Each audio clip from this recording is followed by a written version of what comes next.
Hello, I'm here today with Bonnie Artman Fox, one of our keynote speakers at the 2019 PHRA. So Bonnie, for the people who weren't able to hear your talk, can you give us a little recap of what you went over today?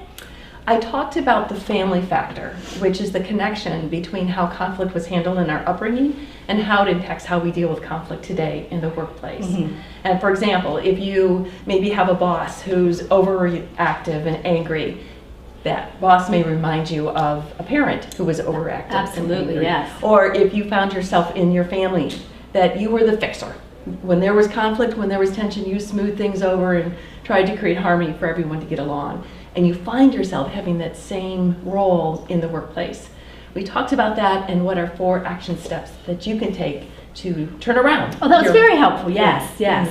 Very good. Now, I understand you're the president and CEO of the Conscious Choice LLC. What does that name, where did that name come from, and what exactly does your company do? I was very intentional about choosing my company a conscious choice, because I believe there are a lot of unconscious influences that impact how we show up at work.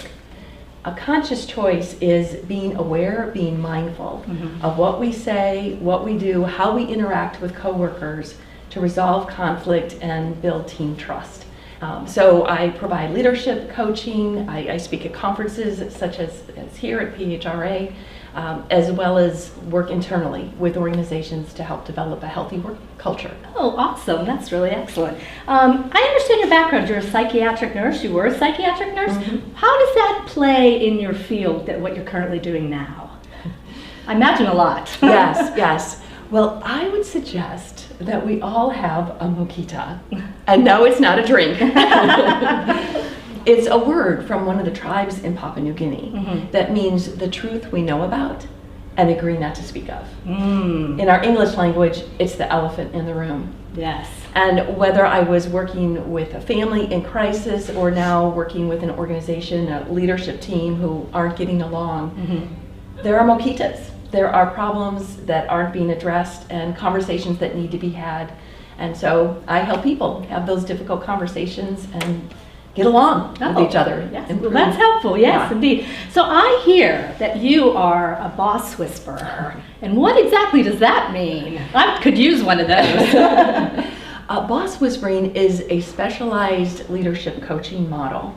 And I was drawn to it because I grew up around horses. And I find horses are intuitive, smart, very, very perceptive. And the way that you work with a horse is in tandem to enlist their cooperation. So they do what you want them to do.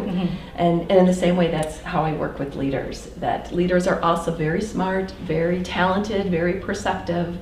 And I listen deeply, I honor their strengths and help to accelerate their talent so that the way that they interact with people in the workplace, they're performing optimally and getting along with people and bringing the team together. I like that term. I like that term a lot.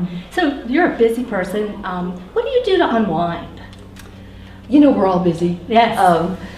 You know, I'm one of those fortunate people that every day I just look forward to what I do. I am thrilled that when I get up in the morning, I look forward to the people that I work with, and helping people transform conflict into cooperation. So yes, every day that lights up my eyes. I also enjoy traveling with my husband and of course time with our grandchildren and hearing the words Oma. Oh, that's wonderful. Well, thank you very much for talking with us today. Thank you. I appreciate your time. You're welcome.